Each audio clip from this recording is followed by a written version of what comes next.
أولاً، هذا الكلب فعلاً يجيد ما يفعله. ثانياً، الفضول الزائد قد يجلب لصاحبه المتاعب. ثالثاً، لا أظن أن هذا الجو مناسب للعب. رابعاً، لا شك أن هذه الطيور تخطط لأمر ما.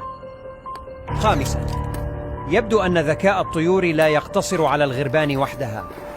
سادساً، أوقعا نفسيهما في المشاكل بسبب شجارهما على الطعام.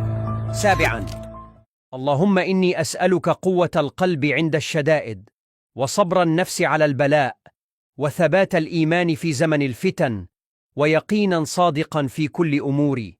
اللهم اجعلني ثابتا على الحق، راضيا بقضائك، شاكرا لنعمك، ومتوكلا عليك في السراء والضراء،